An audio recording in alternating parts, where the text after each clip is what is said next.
Hello friends, कैसे हैं आप सब। आप सभी का हमारे यूट्यूब चैनल पर एक बार फिर से स्वागत है। इसके पहले वाले क्लास में हम लोग ह्यूमन हार्ट पर चर्चा कर रहे थे, यानी मानव हृदय पर हम लोग चर्चा कर रहे थे। और हमने बताया था कि मानव हृदय में यानी ह्यूमन हार्ट में कुल 4 चैम्बर होते हैं। तो आज इसी चैम्बर पर ही हम लोग चर्चा करने वाले हैं कि किस एनिमल में कितने चैम्बर होते हैं। ह्यूमन हार्ट का तो हमको पता है, लेकिन इसके अलावा बहुत सारे एनिमल होते हैं जिनके चैम्बर के बारे में पूछा जाता है कि उनके हृदय में कुल कितने चैम्बर होते हैं।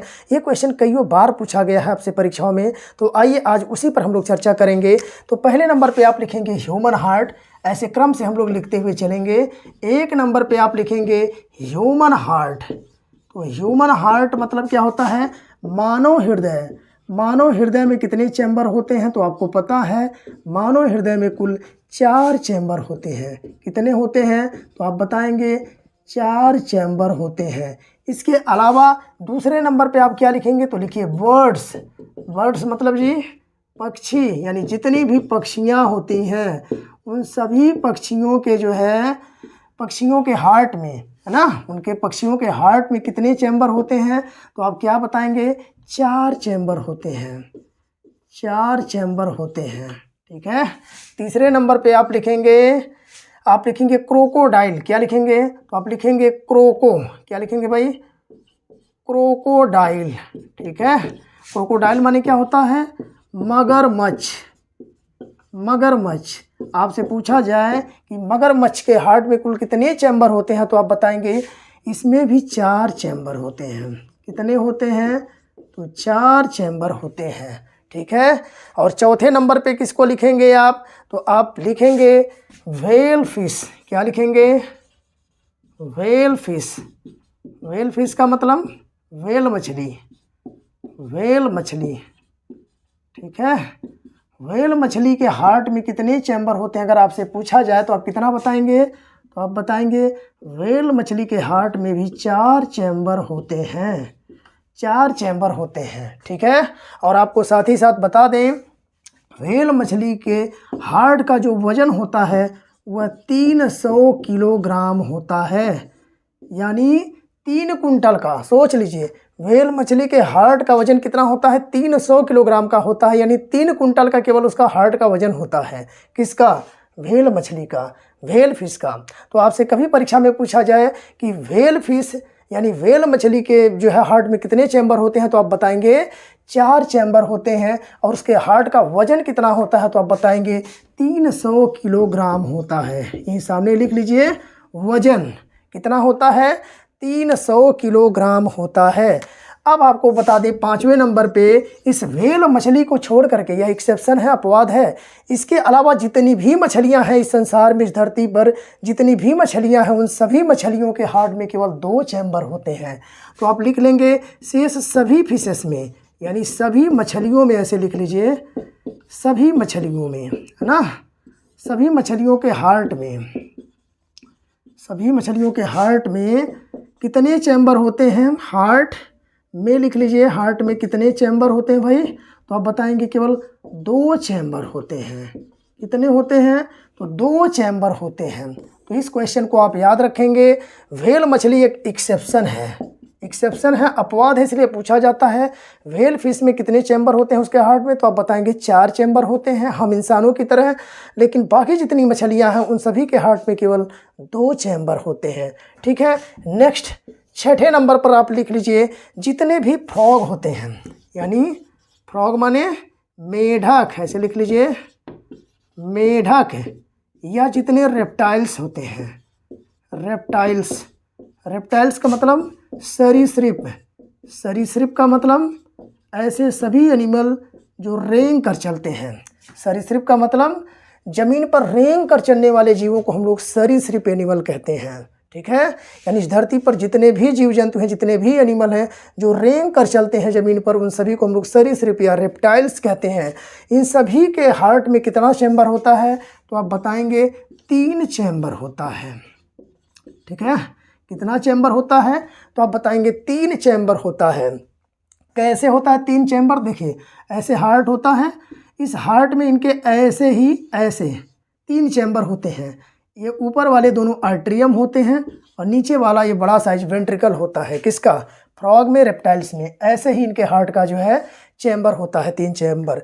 ऊपर के दोनों आर्टरियम या ऑर्किल होते हैं, नीचे का वेंट्रिकल होता है। ठीक है, तो इसको आप याद रखेंगे। नेक्स्ट पॉइंट 7वें नंबर पे और क्या आप लिख सकते हैं, तो लिखिए अर्थवार्म। क्या लिखेंगे आप?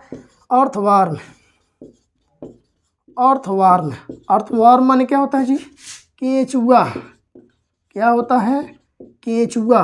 कभी आपसे पूछा जाए केंचुए में उसके हार्ट में कितना चैम्बर होता है, तो आप बताएंगे 5 चैम्बर होता है। कितना होता है?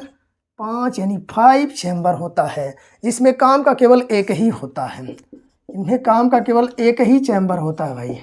ठीक है, 5 तो होते हैं लेकिन पांचों काम नहीं करते, एक ही करता है। आगे जब कभी केंचुए के बारे में पढ़ा जाएगा तो उसमें आपको और अच्छे से समझाएंगे। 8वां नेक्स्ट पॉइंट आप लिख लीजिए। क्या लिखेंगे? तो आप लिख लीजिए कॉकरोच। क्या लिखेंगे? कॉकरोच। कॉकरोच माने क्या होता है? तिलचट्टा। तिलचट्टा। अब तिलचट्टा में अगर आपसे पूछा जाए इसके हार्ट में कितना चैम्बर होता है, तो आप बताएंगे 13 चैम्बर होता है। कितना होता है? 13 चैम्बर होता है।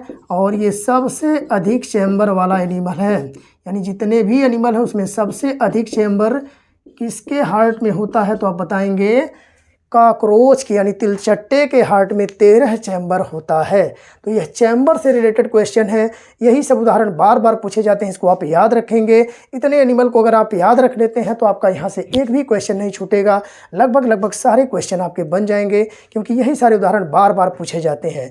ह्यूमन हार्ट आपको पता है 4 चैम्बर, पक्षियों में 4 चैम्बर, क्रोकोडाइल में 4 चैम्बर, व्हेल्स फिश में 4 चैम्बर। तो ये 4 चैम्बर वाला आप इसको यहाँ से लेकर के ये इतना, इसको एक साथ याद रखेंगे।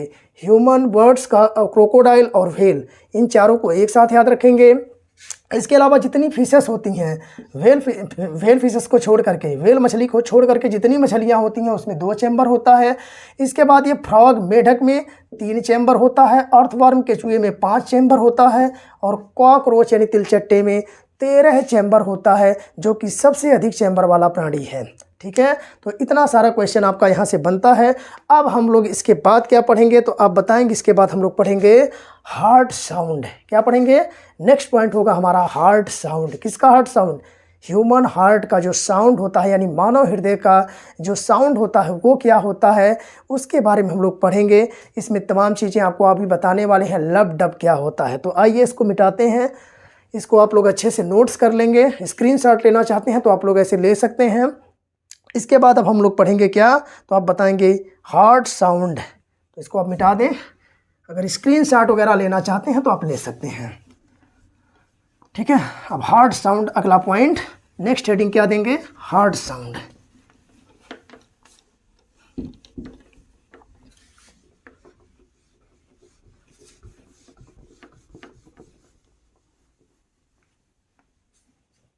ठीक, चलिए अभी मिट गया। हम लोग नेक्स्ट पॉइंट क्या डालते हैं, तो आप लिखेंगे हार्ट साउंड। ये लिखिए,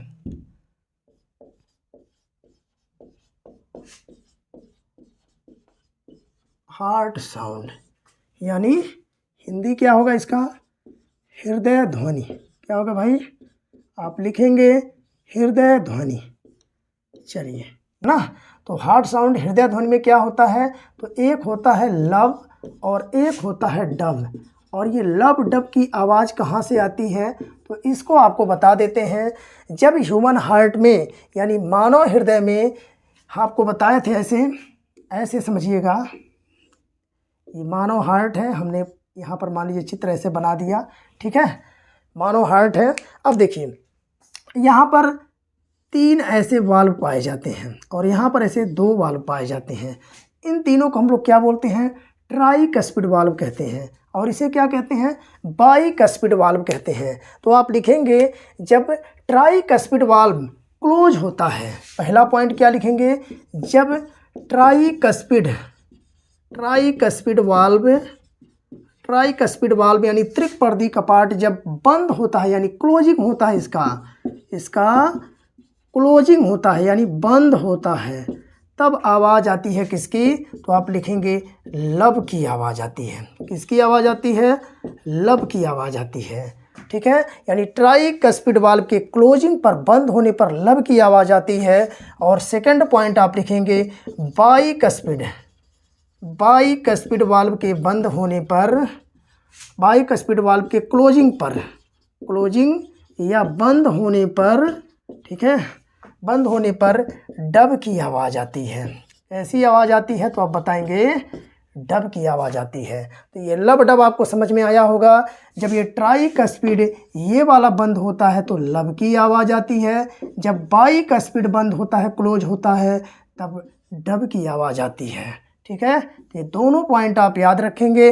अब आपको बता दें, जब ये वाल्व है ना ठीक से काम नहीं करता है, या एक तरह से हार्ट में, आपके हृदय में कोई प्रॉब्लम आ जाता है, ब्लड सर्कुलेशन इस हार्ट के अंदर अच्छे से नहीं चलता है, ठीक से काम नहीं करता है, तो ऐसे में क्या होता है, ये आवाज़ बदल जाता है। यानी जो लब डब की आवाज़ आ रही थी वो ठीक से नहीं आती है, उस लबडब के जगह पर मरमर की आवाज़ आती है। यानी जब आपके हार्ट में असामान्य स्थिति उत्पन्न हो जाती है, आपका हार्ट यानी हृदय ठीक से काम नहीं करता है, ब्लड सर्कुलेशन की प्रक्रिया ठीक से नहीं होती हार्ट के अंदर, तब वहाँ पर लबडब की आवाज़ ना आकर के मरमर की आवाज़ आती है। कैसी आवाज़? तो आप बताएंगे मर की आवाज़ आती है। ऐसे मरमर की आवाज़ आती है।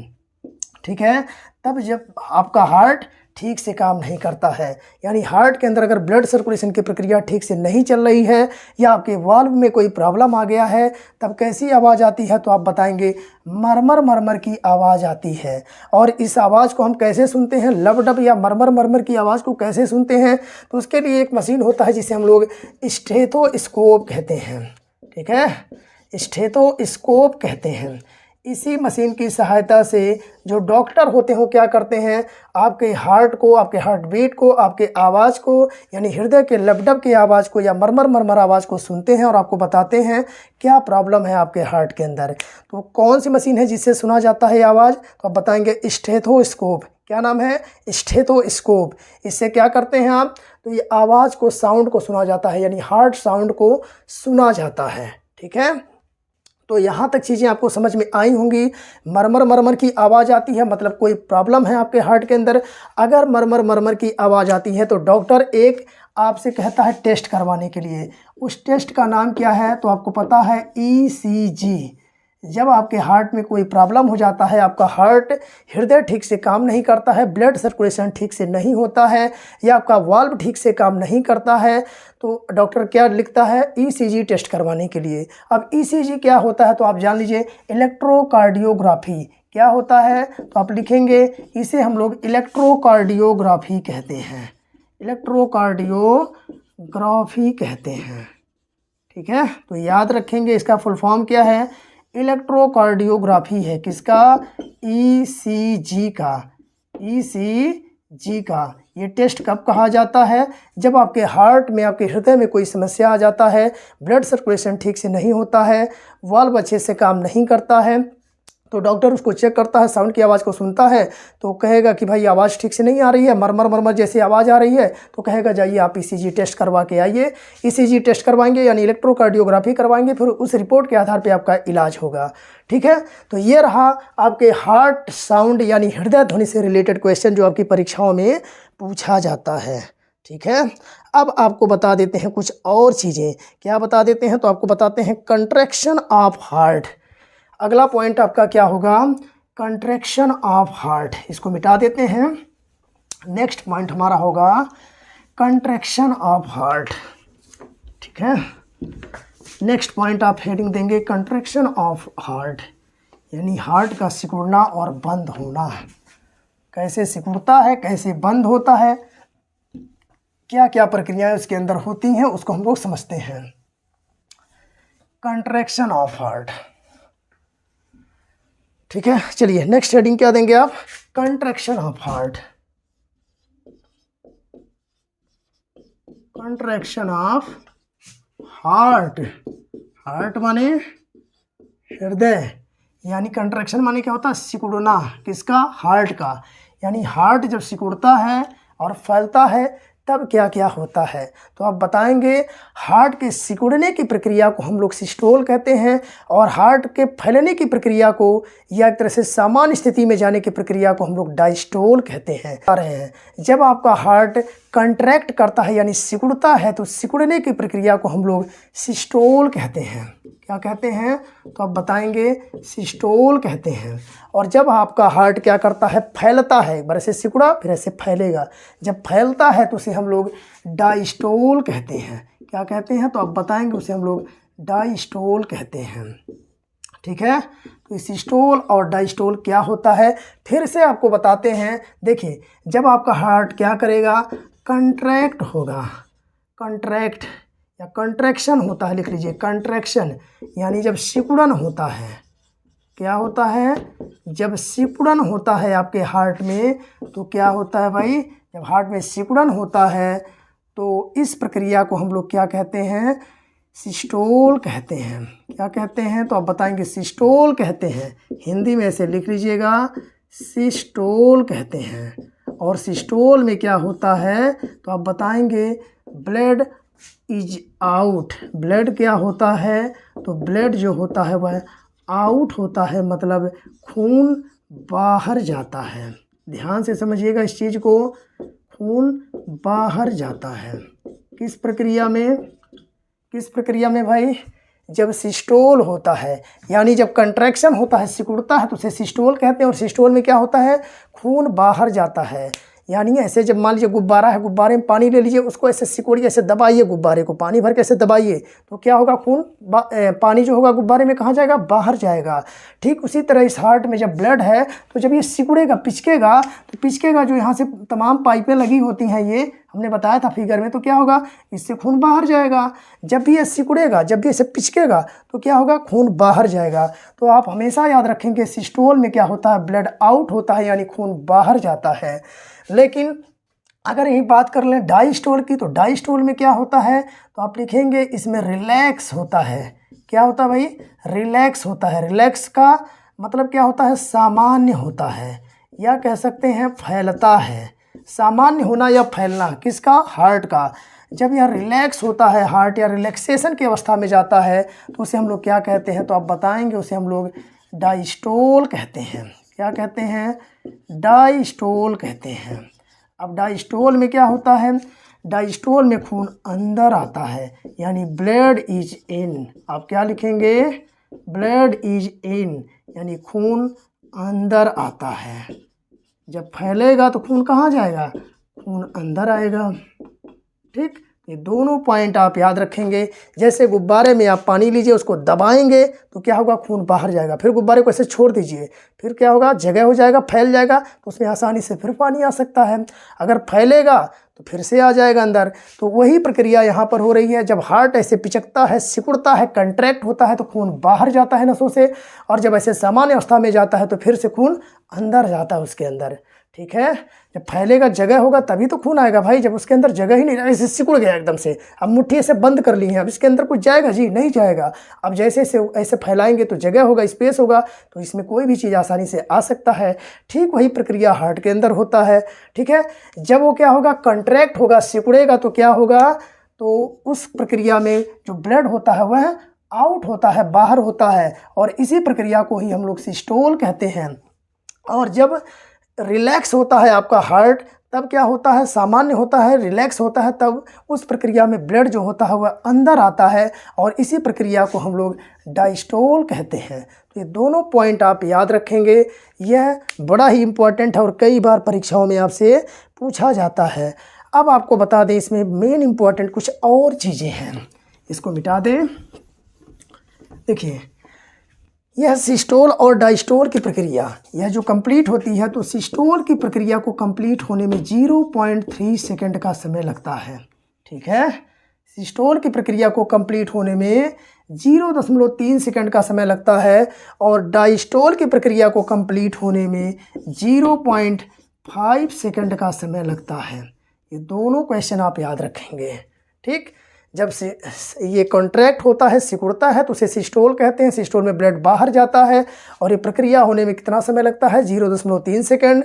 जब आपका हार्ट सामान्य होता है, रिलैक्स होता है, फैलता है, तब उस प्रक्रिया को हम लोग डायस्टोल कहते हैं। डायस्टोल में खून अंदर आता है और इसे पूरा होने में 0.5 सेकंड लगता है। यानी आप कह सकते हैं एक सिस्टोल प्लस एक डायस्टोल कंप्लीट होने में, एक सिस्टोल और एक डायस्टोल जब मिलता है तो एक हार्ट बीट बनता है। ध्यान से सुनिएगा, एक हार्ट बीट बनता है। एक हार्ट बीट यानी एक आपका दिल का धड़कन बनता है। दिल का धड़कन लिख सकते हैं या हृदय का धड़कन। दिल का धड़कन, एक दिल का धड़कन या हृदय का धड़कन बनता है। एक हृदय का धड़कन बनता है बाबू, ठीक है। यानी एक सिस्टोल और एक डायस्टोल की प्रक्रिया जब मिलती है, पूरी होती है, तब एक हार्ट बीट बनता है, यानी एक धड़कन बनता है, एक दिल की धड़कन बनती है। और यह प्रक्रिया कंप्लीट होने में कितना लगता है? 0.8 सेकंड लगता है। क्यों? क्योंकि एक सिस्टोल में 3 सेकंड, दूसरे डायस्टोल में 5 सेकंड, टोटल जोड़ेंगे तो कितना हो जाएगा? 0.8 सेकंड हो जाएगा, ठीक है। तो एक हार्ट बीट यानी एक सिस्टोल और डायस्टोल कंप्लीट होने में कितना समय लगता है? तो आप बताएंगे 0.8 सेकंड लगता है, ठीक है। और इसको कितना आपको यहाँ लिख देते हैं, 0.3 सेकंड में क्या होता है? सिस्टोल, और 0.5 सेकंड में क्या होता है? डायस्टोल, और दोनों को जोड़ेंगे तो कितना होगा? लिख देंगे 0.8 सेकंड, ठीक है। तो ये क्वेश्चन आप याद रखेंगे। सिस्टोल की प्रक्रिया कंप्लीट होने में 0.3 सेकंड, डायस्टोल की प्रक्रिया कंप्लीट होने में 0.5 सेकंड, ओवरऑल एक सिस्टोल और डायस्टोल कंप्लीट होने में 0.8 सेकंड का समय लगता है, यानी 0.8 सेकंड का समय लगता है, ठीक है। अब आपको कुछ और चीज़ें इसमें बता देते हैं, कुछ और महत्वपूर्ण चीज़ें हैं। क्या क्या हैं तो उसको भी समझ लीजिए, क्या क्या है तो आइए इसको थोड़ा सा आपको बता देते हैं। यहीं पर बता दें क्या? थोड़ा यहीं पर बता देते हैं, अगर मिटाएंगे तो शायद आप समझ नहीं पाएंगे। यहीं पर समझ लीजिए। अब आपको पता है कि हमारा जो दिल होता है एक मिनट में 72 बार धड़कता है। ये सभी लोग हम लोग जानते हैं, बचपन से रटते आ रहे हैं। 1 मिनट में 72 बार धड़कता है क्या भाई? आपका दिल, ठीक है। 1 मिनट में 72 बार धड़कता है। अब आप बताइए, जब एक सिस्टोल और डायस्टोल की प्रक्रिया कंप्लीट हो रही है, ठीक है, 1 मिनट में 72 बार धड़क रहा है, यानी कहने का मतलब ये है, जब 1 मिनट में 72 बार धड़केगा तो 72 बार सिस्टोल होगा, 72 बार डायस्टोल होगा। ध्यान से समझिएगा इस चीज़ को। जब 1 मिनट में आपका हार्ट यानी हृदय 72 बार धड़कता है, तो कहने का मतलब ये है कि 72 बार खून बाहर जाता है, 72 बार खून अंदर आता है आपके हार्ट के अंदर, आपके हृदय के अंदर। यानी कहने का मतलब सिर्फ इतना है कि 72 बार खून हार्ट के अंदर आता है और 72 बार खून बाहर जाता है, यानी 72 बार सिस्टोल होता है और 72 बार डायस्टोल होता है, ठीक है। यहाँ तक किसी को कोई समस्या नहीं आनी चाहिए। अब एक बार और इसको आपको बता देते हैं, इसमें कुछ चीज़ें और, ताकि एकदम कॉन्सेप्ट आपका क्लियर हो जाए, कहीं भी आपको कोई समस्या ना हो, ठीक है। तो आइए उसको भी ज़रा एक बार हम लोग देख लेते हैं, उसको समझ लेते हैं, ठीक। क्या क्या है देखिएगा।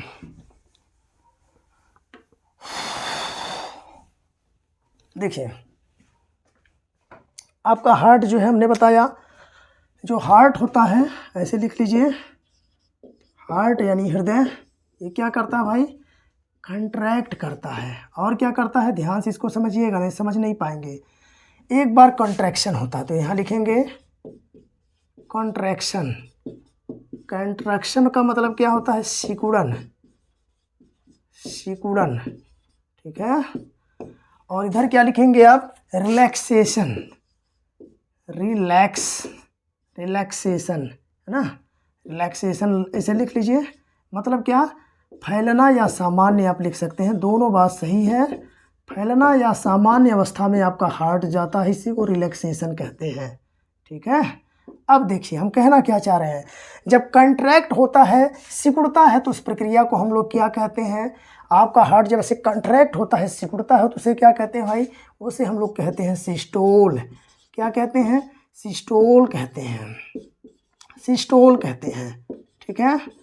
और सिस्टोल में क्या होता है आपको अभी हमने बताया, जब ऐसे आप कंट्रैक्ट करेंगे, सिकुड़ेंगे तो खून कहाँ जाएगा, बाहर जाएगा, यानी ब्लड जो होता है वह आउट होता है, ब्लड आउट होता है यानी बाहर जाता है, ठीक है। और इस सिस्टोल की प्रक्रिया पूरी होने में कितना समय लगता है, तो हमने आपको बताया 0.3 सेकंड का समय लगता है, ठीक है। इसी प्रकार यहाँ पर अगर देखा जाए तो ये जब रिलैक्स होता है तो रिलैक्स होने की प्रक्रिया को क्या कहते हैं, जब आपका हार्ट ऐसे एक बार कंट्रैक्ट किया, एक बार ऐसे सामान्य अवस्था में जाता है, रिलैक्स होता है। जब रिलैक्स होता है तो उस प्रक्रिया को हम लोग क्या कहते हैं, तो आपको पता है इसे हम लोग डायस्टोल कहते हैं, डायस्टोल कहते हैं, ठीक है। अब डायस्टोल इसे कहते हैं आप। अब डायस्टोल में क्या होता है, जब रिलैक्स होता है उसमें ब्लड अंदर आता है, यानी आप लिख सकते हैं ब्लड इन, ब्लड इन यानी खून अंदर आता है। और खून अंदर आता है तो इस डायस्टोल की प्रक्रिया में, खून अंदर आने की प्रक्रिया में कितना समय लगता है, तो 0.5 सेकंड का समय लगता है, ठीक है। यहाँ 0.3 सेकंड, यहाँ 0.5 सेकंड, यानी एक डायस्टोल और एक सिस्टोल, ये सिस्टोल और डायस्टोल, इसको अगर प्लस कर दिया जाए, यानी 1 systole plus 1 diastole equal to कितना हो गया भाई, 1 हार्ट बीट बन गया। क्या बन गया, एक हार्ट बीट यानी हृदय की धड़कन बन गई। इसमें कितना समय लगता है, तो हमने बताया है 0.3 सेकंड, 0.5 सेकंड, ओवरऑल देखा जाए तो 0.8 सेकंड हो जाता है। तो इसको आप याद रखेंगे, ठीक है। तो ये सारी चीज़ें आशा करते हैं कि ये सभी की सभी चीज़ें आपको समझ में आई होंगी।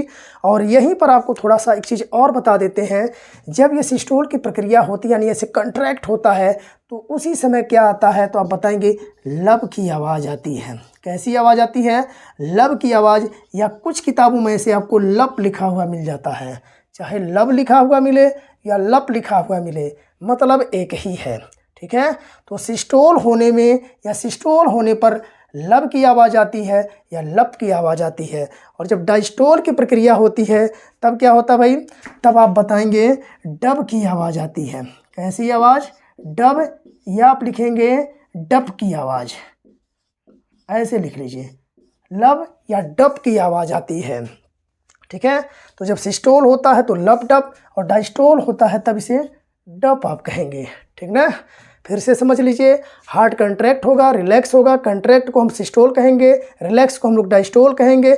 सिस्टोल में क्या होता है, ब्लड आउट होता है, डायस्टोल में क्या होता है, ब्लड इन होता है। सिस्टोल में जो है 0.3 सेकंड का समय लगता है, डायस्टोल में 0.5 सेकंड लगता है, ओवरऑल देखा जाए तो 0.8 सेकंड लगता है एक हार्ट बीट होने में, ठीक है।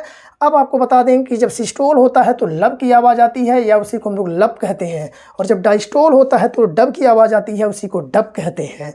तो ये सारा का सारा क्वेश्चन आपकी परीक्षाओं में पूछा गया है, इसको आप याद रखेंगे, पूरा का पूरा चार्ट आपको याद होना चाहिए। मेरे हिसाब से अब यहाँ पर कोई समस्या आपको नहीं होना चाहिए, ठीक है। तो आज के लिए बस इतना ही, बाकी आगे की क्लास में कुछ और चीज़ों को हम लोग पढ़ेंगे, लेकिन अब इससे ज़्यादा अगर हम चीज़ों को बताते हैं तो थोड़ा वीडियो लंबा हो जाएगा, इसलिए इस क्लास को यहीं पर हम लोग ख़त्म करते हैं। बाकी मिलेंगे कल की क्लास में, तब तक के लिए आप सभी को शुभ रात्रि, जय हिंद, वंदे मातरम।